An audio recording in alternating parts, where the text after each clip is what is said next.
Nothing breaks the news like the news. Trust me, I can prove it. I'm ready. Let's take on the biggest debates on radio, provide insights, experience, and build an unforgettable discussion together. I am FemiD. Amele.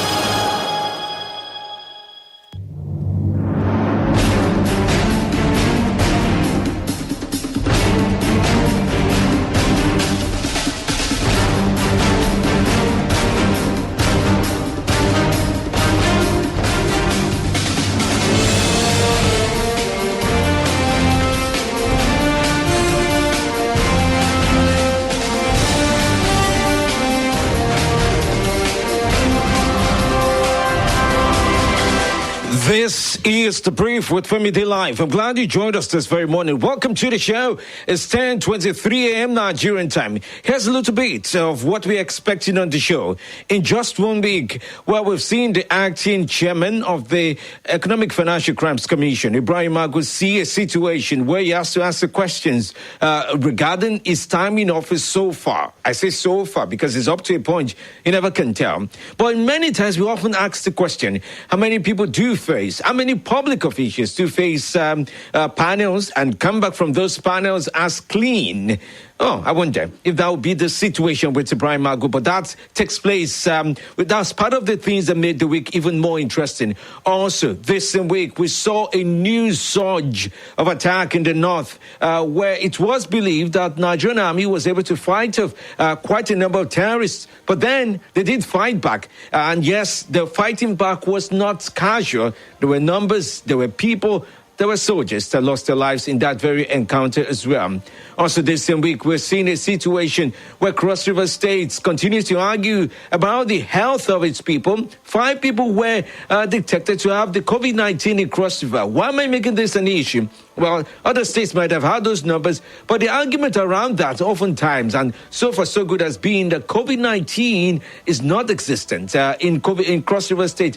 However, the Nigerian Medical Association have continued to say, yes, that's the situation that there is. It's just the government is not being truthful with the truth. Now, also this week, we saw the revised 2020 budget signed into law by President Muhammadu Buhari, bringing perspective to how the planning of the country will be for the next 6 months or thereabout of what is left of it. A cutback in spending, adjustments across board in a lot of sectors, and much more. Well, these are just some of the things that made up the week. And here's the brief. I'm about to bring you all the latest stories that did happen this week.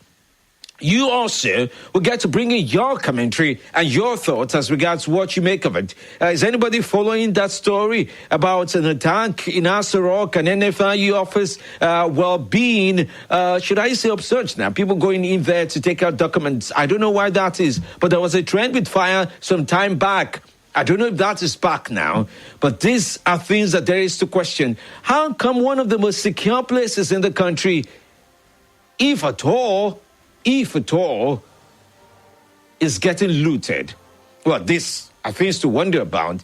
Well, welcome to the show today. Let's go through the brief. Monday till now, what has happened in Nigeria? Here's how you would know about it. By staying with me for the next 1 hour, here's the brief with FemiDlive. Welcome to the show.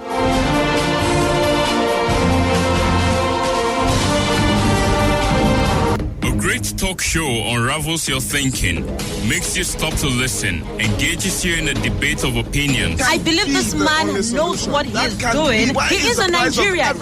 And ultimately brings you to the king of talk radio, FemiDlive.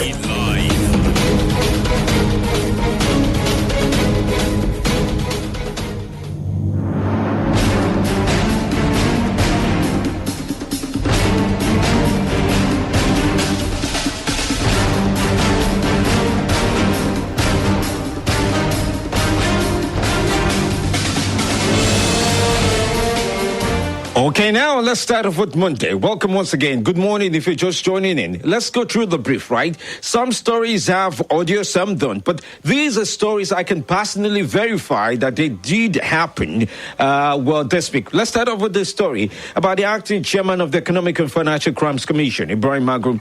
On Monday, he honored an invitation by the presidential panel reviewing the activities of the EFCC. Well, that was at the wing of the presidential villa in Abuja, the banquet hall. Well, the statement provided after he's all kinds of words in my mouth now. There's custody, there's arrest, there's force, there's mandated. All these words, it just depends on who's listening, who know what really happened. But the EFCC boss made an appearance before the panel, and according to the EFCC spokesman, Dele Oyewale said Magu was served the invitation to the panel while on his way to the force headquarters, Abuja, for a meeting. A member of a legal team from the EFCC is also with him on the panel, according to that. That was what they said on Monday. But, hey, speed up now. There are other things that have happened from Monday till now. Okay. While we get to other dates of the week, let's hold on for a moment. Let's go to the Federal High Court in Lagos. Yes, on Monday, they adjourned the trial of the former governor of Ekiti State, Ayodele Fayose, to October 2020. The court adjourned the case at the instance of the counsel to the Economic and Financial Crimes Commission, Rotimi Jacobs, who told the presiding judge, Justice Chukwu Jeku Aneke, that the prosecution witness was supposed to testify and was not available. What the lawyer said, the witness had informed him that one of his family members was being quarantined in an isolation center. Well, the case subsequently asked the court for an adjournment, and Justice Aneke then adjourned the case to 20th of October for continuation of the trial. Now that former Governor Fayoshe's name did come up, from what I know, he's also been making some interesting comments with regards to, for the man Ibrahim Magu now having to face a panel. He says, question him well. In fact, he has used some very mean words that I may not be able to say yet again. But he did talk about the fact that finally they're catching up with finding the reality around Ibrahim Magu. Releasing almost an album around this was Dino Melaye as well. He did say that Shade warned, forgive my choice of words, but Shade warned the Nigerian government, the executive arm of government, when he was in the National Assembly regarding Ibrahim Magu. In fact, he did put together a clip of the several times he debated accordingly and differently with regards to why Ibrahim Magu should not be confirmed as the acting EFCC chairman. Many of you remember that argument way back, said over and over again. And of course, there was a DSS report as well that was available. I did get to see that report at some point in time, costing premium terms, if I'm not mistaken, that read out exactly what the DSS found to be areas of concern regarding Ibrahim Magu. Well, that's Fayose, so he gets to stay around and wait for details of his own case to come up 20th of October. Now, another story of interest this week was when the federal government said that it will shut down Third Mainland Bridge for the next 6 months. Starting date, yesterday. Starting date, Friday, 24th of July 2020. Third Mainland Bridge will be shut down. Federal Controller of Works in Lagos State, Olukayode Popola, confirmed this. He said the repairs of the bridge will begin on 24th of July. And the repairs extend as far as 11.8 kilometers. After that, they will go. Outward mainland section of the bridge will be worked on. All relevant agencies will perfect traffic during that period. The bridge has gone through a series of repair works. You remember that was last shut down in August 2018 for a 3-day investigative maintenance check. But now they're ready to do the work, and that is what is also going on. All right, let's venture into Monday now. Well, these days, we just wait for the daily briefing. The Nigerian Center for Disease Control says it has launched a new guideline that will guide the conduct of elections and political activities. Well, during this COVID-19 period, during this pandemic as we have it, the Director General of the NCDC, Dr. Chikwe Ekwazu, stated this on Monday during the Presidential Task Force briefing here on COVID-19. Well, he explained that these guidelines were put together to meet up with specific specific requirements. Let me say that again. Specific requirements with regards to how things should be in this second phase, where the numbers continue to go up and up and up and up. Well, here he is. Let him explain for you, as it Monday, is specific guidelines that are expected with regards to tackling COVID-19 in Nigeria. We've developed these guidelines to support everyone involved, political parties, INEC, but most critically, Nigerians that will be going to vote in these difficult times. So in these guidelines, we try and offer advice on how to do this safely. We strongly encourage the use of TV, radio, mobile vans, social media, and other forms of communication as our politicians solicit for votes. We really want to urge our politicians, our leaders, to take responsibility and lead by example. All right, well, that was the NCDC boss, Dr. Chikwe Ihieku, as we're speaking extensively now as regards when you're going for an election, this is what we want. And by the way, I've also seen the guidelines released by INEC for their own officials as regards what they need to do. It's quite detailed. So if any official breaks that, whether the PO, APO 1, 2, 3, well, that will really be they on their side bridging much of the protocols that have been quite detailed by INEC on what should be done right. I've read that extensively. Now, wait for a moment. The Secretary to the Government of the Federation is concerned about you and I, all Nigerians. He says, well, if you feel any symptoms, any of those symptoms, sneezing, coughing, headache, high temperature, malaria symptoms, or what some of people would just say, it's just snoozing, it's just stooling. If you feel any of the COVID-19 symptoms, okay, check in with the nearest hospital, and then they will be able to get the NCDC to sweep in and take responsibility for what needs to be treated immediately. He explains this way. We can achieve more if we stop stigmatization. Capacity and opportunities for testing have been expanded with the opening of 40 laboratories now and creating of more testing centers. I therefore encourage all Nigerians to get tested to enable us fight this pandemic. All right, well, that was the Secretary to the Government, Boss Mustafa, explaining how things would be. Now, hold on for a moment. One man was positive some days before Monday, and then he turned out negative quickly enough. Ondo State Governor Rotimi Akeredolu, in Akure, was briefing journalists that, he has received new results that puts his health status as negative. What do I mean? Well, before then, some days before then, it was announced that he was positive, which brings forward the question about, was he positive for just about 2 days to 2 weeks, or was it positive for an extended period of time, and then he chose not to share his status with the public for a period of time? And then that also brings forward the question of, hey, did he engage publicly, or was he in public space even having felt symptoms? Did he choose to report or not report himself? These are questions one should ask about how much light has been shed, because it's really strange, if I may say, medically strange, unless there's a miracle involved here, to get the status from about 2 days apart from positive to negative, unless something was wrong with the testing with COVID-19, or unless there's something in Ondo State that are using to pound off the virus as quickly as it comes. You never can tell. But that was not the only announcement he made regarding his status. He also mentioned the fact that he's going to pick up the new Secretary to the State Government of Ondo State is now Temitayo Oluwatuyi. Yes, that's the governor there. He mentioned that Temitayo Oluwatuyi will serve as the SSG for Ondo State.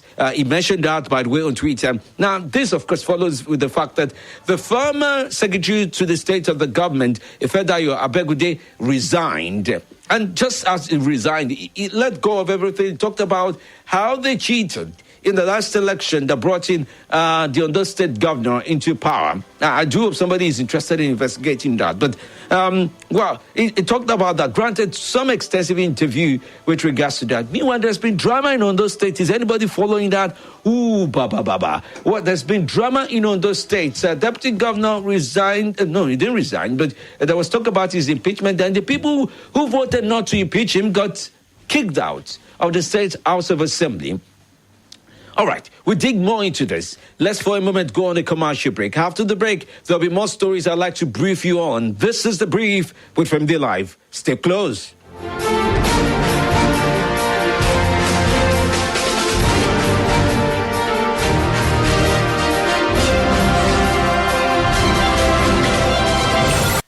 Nothing breaks the news like the news. Trust me, I can prove it.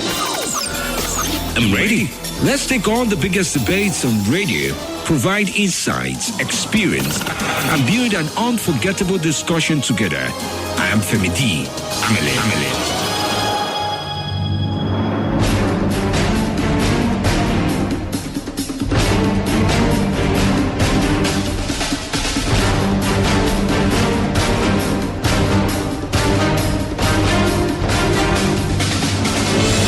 Welcome back to the show this morning. The Brief with FemiDlive is on this very day. Hey, check out this. How is the landscape in those states looking like? Yeah, how is it looking like? When I say that, I mean, hey, the elections are coming up. You have about 14 candidates trying to get the attention of all the voters and see reason with them why they should be voted. Fidel Osegele worked on a story to expose, or should I say provide expose now, with regards to how things are in Edo State. Now that party primaries for the September 19 governorship election in Edo State have been concluded, political actors are fine-tuning strategies to achieve victory for their preferred candidates. Different alignments and political camps have been created for what could arguably be described as the most keenly contested governorship election in Edo State since 1999. Though other parties have candidates for the election, political pundits say the battle for survival is chiefly between incumbent governor Godwin Obaseki of the People's Democratic Party and his major rival in the 2016 polls, Pastor Osagie Ize-Iyamu, who is now flying the flag of the All Progressives Congress.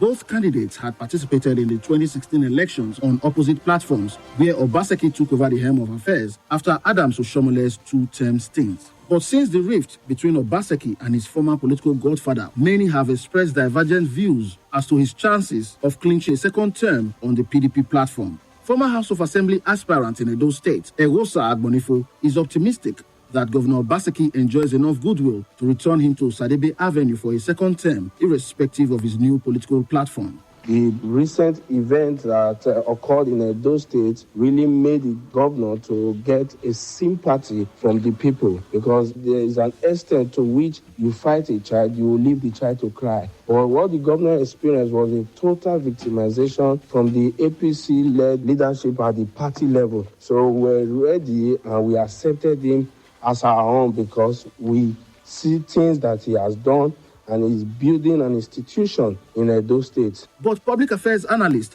Osa Nusa Odia believes that the odds are stacked against the incumbent, as he will be going into the election alone, contrary to what happened in 2016 when Adams Oshomole single-handedly took charge of his campaign. In 2016, majority of the job were done for him by his predecessor in office, the person of Adams Oshomole. He did the campaign for him, he did the touring for him, he did the talking for him, and he did the propaganda for him. But presently now, as an incumbent, he needs to do all this for himself. So, and Adams Oshomole, who has been wounded by the decision of the NWC, where he was a party national chairman, he's not also going to go back and sleep. He must fight back. And this is going to be what will determine his political future in this state. So the odds naturally are really against the incumbent governor. For Charles Akioya, the 2020 governorship election will be centered on major contenders and not the political parties they represent. So this 2020 election, we're going to be looking at the people involved here, not just at the parties. Or we'll take a critical look at the personalities involved, what they have to bring to the table. We want development here in Edo State, of course. That's what we've been yearning for. So we don't want to get these politicians who, the kind of politics they play is not truly about the people. So we're going to check your antecedents. We're going to check what you are bringing. We're going to vet you. So the pulse right now in the state is about their personalities. However, Daniel Eromusele, who is an avid fan of Oshomole, strongly believes that the former APC chairman's influence will come to bear during the polls, despite his travails. He was a former governor of Edo State and has rights to some consultation and advice. Adam was only removed as the party chairman and not as a member of the party. He is still a member of the APC and a stakeholder a party chieftain. Not to forget, Adam has supporters, people he has helped and favored. Those people are loyal to him. So I think he has great influence in the coming election. His position should not be undermined. However, another Edo indigene, Felix Wadiali, believes Oshomole's powers have been significantly whittled down following his removal as APC chairman. A former Labour leader who has a massive follower in Edo State, especially in Edo North, and controls some part of Edo South. If you could remember what Oshomole did to Dr. Gubernatorial and the late Tony Aneni on putting them on house arrest during his second term election, I'm afraid that the same measure might be meted at him. Obaseki going that length and putting him on house arrest, kind of restricting his movement around the state. As the countdown continues, more intrigues will definitely unravel. Fidel Usegali reporting. And that was Fido there with much of that story. Let's move on now. Edo State will keep tabs with that state with regards to the election that will take place later this year if things stay as it is now. The Nigerian Bar Association, one of the key people there, the Abuja branch chairman, the immediate past chairman, I beg to say, of the Nigerian Bar Association branch here, Folarin Aluko, speaks upon the invitation by the DSS to get the acting chairman suspended now. Suspended acting chairman. Okay, that'll be the appropriate phrasing of the EFCC to speak up regarding his time in office. This is how he explains all that this week. He explained that to a correspondent when he was asked about what does he make of the situation building up around the chairman. Around Magu. The question of whether the offense or the allegations that he's been invited to respond to fall within the purview of the National Security Agencies Act is a different kettle of fish entirely. It will be inherent upon the SSS to establish, if such a matter is to be taken to court, to establish a prima facie case against the acting EFCC chairman. The reality of the matter is that every Nigerian is innocent until proven guilty. Even the acting EFCC chairman enjoys that privilege.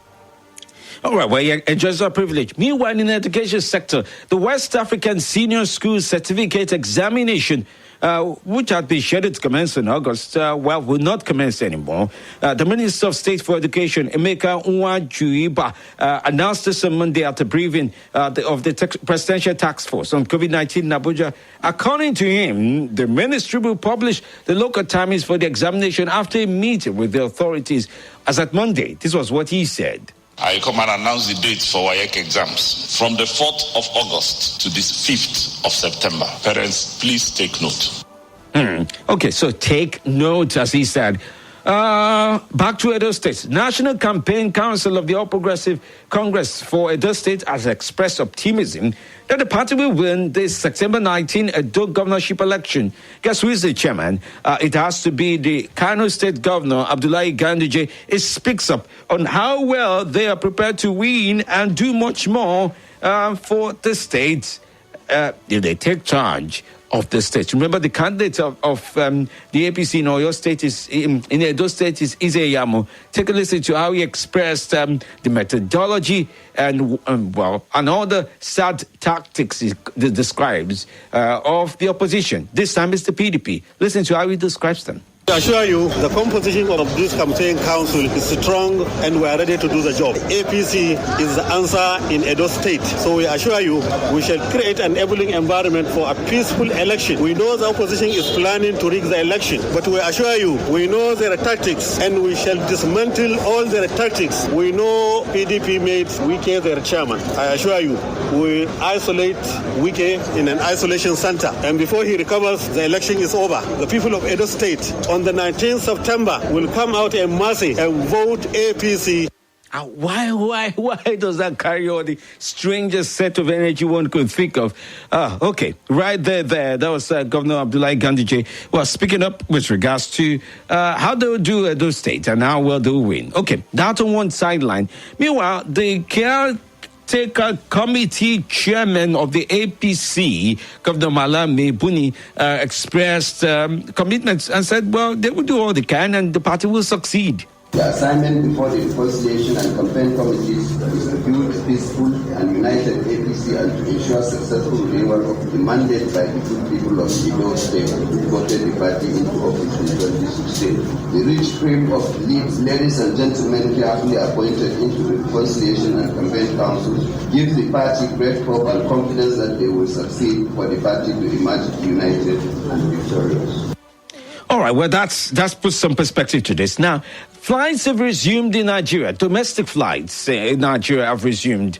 And there was argument about if all the seats will be sold, you know how the price of, there's a name for that. It's some sort of kerosene variation. I'm trying to remember the name now, that they use for jet fuel. I think they call it jet fuel sometimes. But the price of that is quite on the high side. So airlines try to make money in the best way they can, So A, B, C, D, E, F, G, H, all the flights appear to be full. Did anybody see the picture I tweeted this week about how the flights were occupied? Yes, all the people on the flights had face masks on. But did anybody see that picture? Oh, yeah. Dig up my Twitter account. You see the picture I tweeted earlier this week. At FemiDlive is my Twitter account. You get to see exactly what is there. And also the latest article I did write about this, rejected emergencies. You should read that. Is up on my Twitter handle. Similarly with my Facebook and other platforms where I do exist at FemiDlive. Now, back to domestic flights. It resumed. It was full. It was full to the brim. No, it was full to the backpack. But the aviation minister tried to describe what an ideal situation should be like. President Muhammadu Buhari has approved, and this is a very serious matter for us, the hitherto big men, especially military men, ministers, members of the National Assembly, and the judiciary, and governors, PAs and SAs, and returns of people that are not traveling, and they insist they must take them inside and onto the aircraft by protocol. This will not be allowed, will not be permitted, they will be stopped. It will be very, very hard to ensure that you put your mask while you're sitting. If you don't, we consider you as an unruly passenger. An unruly passenger is not allowed to board our aircraft. All right, well, that's that. Now, let's go into something tactical now. The police this week, Nigerian Police Force on Thursday, and by the way, they've signed into law a new bill that relates to them. So, well, let's see how much of improvement they will see, they will get at. Well, they recovered quite a number of items this week, AK-47 rifles, several live ammunition, jams, and mobile phones from 32 suspects who were arrested in connection with various crimes, including armed robbery, fraud, kidnapping, arms dealing, among others. Oh, yeah, that was the plan. Well, the public relations officer of the police now, Frank Upa, announced and, of course, paraded the suspects earlier this week. He explained the situation that best describes how crime is in Nigeria even now. We are here yet again to expose some of the established modus operandi of these criminals to our citizens. We believe that by exposing some of these antics and tactics of these criminals, citizens will be able to learn and take precautionary as well as preventing steps to protect themselves from these criminals. We also believe that by exposing the atrocities of these criminals and by collectively naming and shaming them, others in the larger society will probably think twice before engaging in some of these similar criminal enterprise. All right, that was spokesperson for the police. Now, this week is where building up on the sideline of 74,000 jobs or no 74,000 jobs is another matter in the Senate now. It's the investigation into the Interim Management Committee of the Niger Delta Development Commission. Oh, yes, they've been looking at that closely. How much is being looked into with regards to misappropriation? I'm talking about 80 billion naira by the Interim Management Committee of the NDDC, and an investigation has been going on into that. They say this investigation is weighty. Ajayi Boroface speaks up about what the Senate is looking out for while they look at the matter. The NDDC is an important statutory agency that is supposed to improve the law of the Niger Delta community. It is therefore unacceptable to hear about inappropriate use of resources or outside financial recklessness. Okay, now that's on one side. Also, Olubunmi Adetunbi said the panel seeks to look at and investigate all allegations of mismanagement and misappropriations. The ad hoc committee will operate openly and fairly during the investigation. The exercise is not aimed at witch-hunting any individual, groups, persons, or institutions, but rather to get at the root of the matter that will aid in repositioning the NDDC to effectively deliver on the mandates upon which it was established. And then for the guys in agriculture, there's been a conversation. The federal government here in the FCT, was speaking in the FCT now through the man known as Gbenga Adetunberu. Was speaking in Kashi, a suburb of the FCT, with regards to farmers and how they can benefit from agricultural programs that the government is putting together at this very difficult times. It says a lot about the palliatives and the need for them to be used correctly. Government is rolling out programs on agriculture. They should let this thing get down to the practical farmers. They should have been able to come down to the organized sector, because there are a lot of value chains in agriculture. There are associations of growers, cassava growers, beans growers, and all of those. Government should be able to identify those groups and reach out to the farmers through those outlets. That is when whatever government is doing will reach them. All right, we're also speaking about the weather, rain, and agricultural products. The rate at which the rain came in is equally in tandem with COVID matter. In some areas, Karishi, you will see as if it's going to fall, but you will not see anything. But if you go towards Buhari, the Gwagwalada side, the rain will come. And when it comes in serious torrent and erosion and things like that. Growing corn will almost be uprooted from the ground. So the inconsistency in the rainfall has equally affected everything. By the time it is harvested, there will be a lot of scarcity, so to speak, because the situation has actually affected farming seriously. Let's talk about money now. The Minister of Finance, Zainab Ahmed, has spoken about how the revised 2020 budget looks like. A total expenditure of 9.16 trillion, while the projection being made for the 2021 budget will be 9.613 trillion naira. Well, pretty much of all this is framework.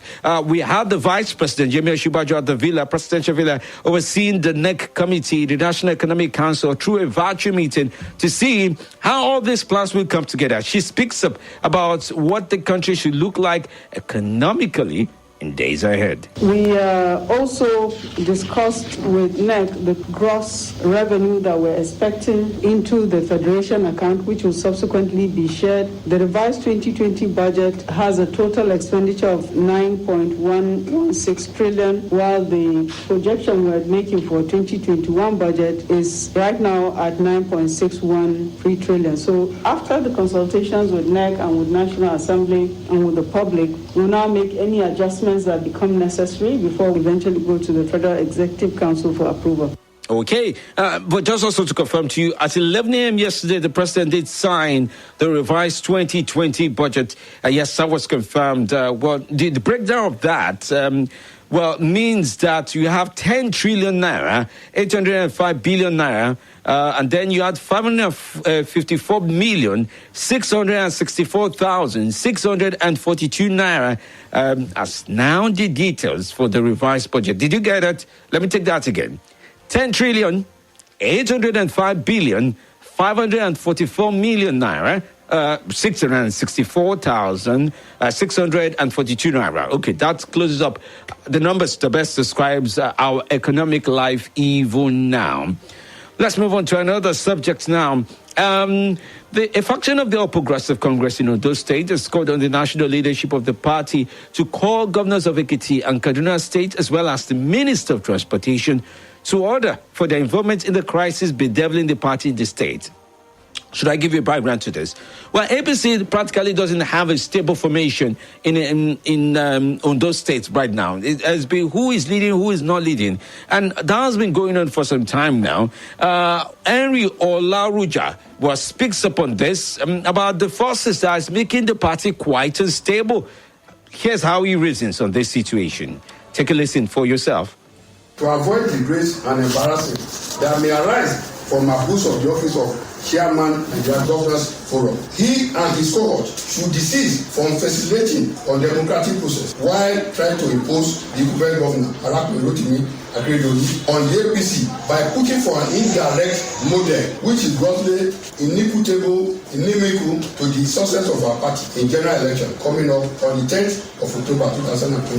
It should note that Ondo State is not an appendage of the state, and such it should stop meddling with the political affair of Ondo State. Remember some minutes ago I played for you where the West African Examination Council, as regards resumption of doing those exams as announced by the Minister of State for Education.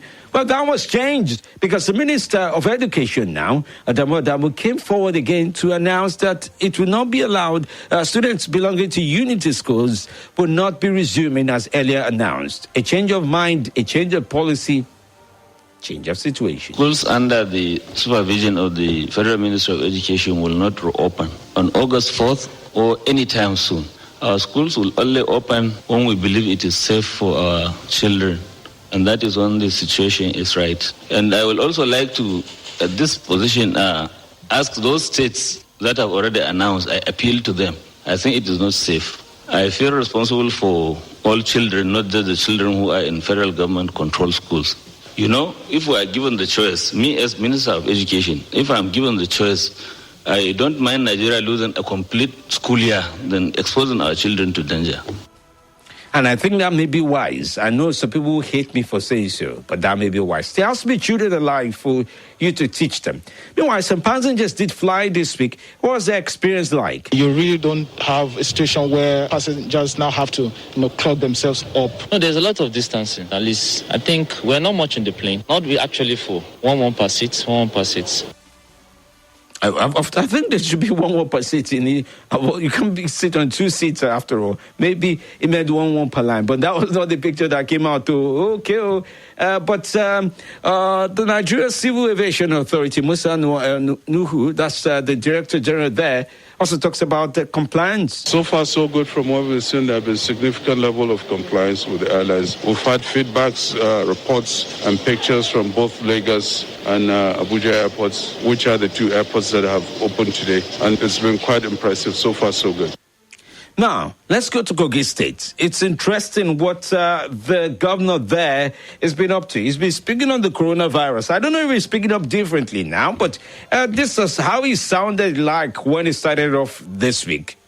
Since the COVID-19 situation was thrust upon the world, including Nigeria, nothing is altogether new under the sun.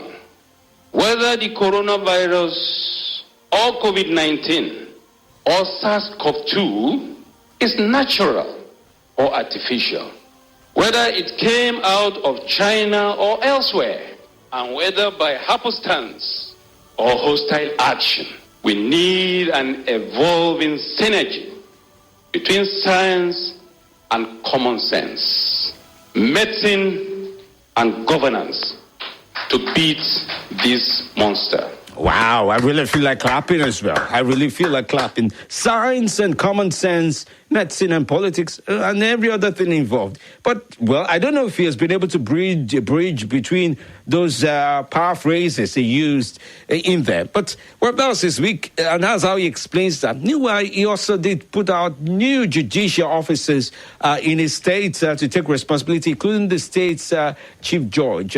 Here's what he advised them on how to go about their duties. We have no doubt that they will provide excellent leadership for our judiciary and the state in general.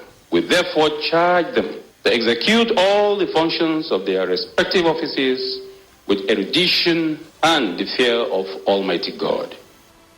All right. Well, that was the governor of Kogi State, Yaya Bello, speaking with regards to a little bit of COVID-19 and judicial work, common sense, medicine, politics, and the rest of it in between there and there.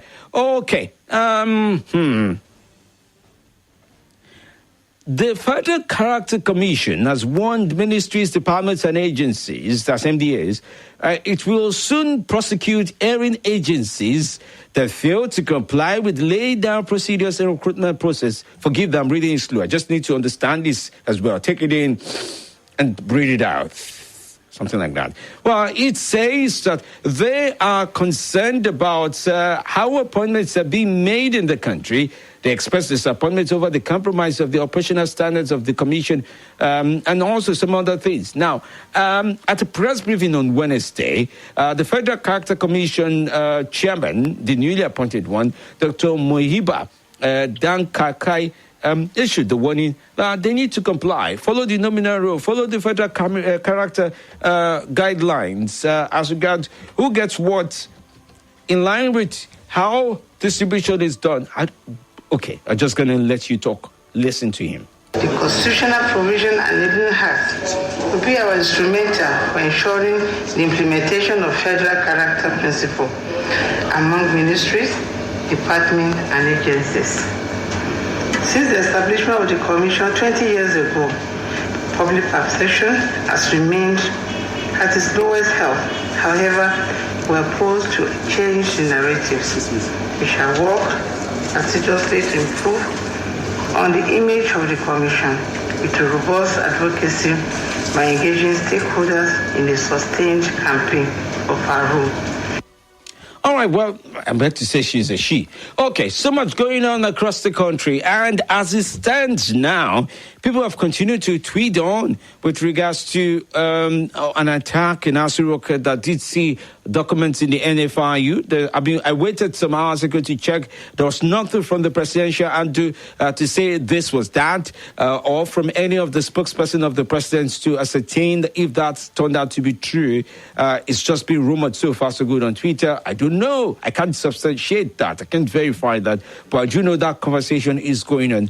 However, what I'm concerned about on the edge of this is that why is it that when some questioning or some attention is being put forward around MDAs, MDAs, ministries, departments, and agencies of the government, some documents goes up in flame, or something happens for it to be stolen, rats take them off, or some incident just really happens that brings forward some questions. It's just a common sense feeling. Can I go with that word?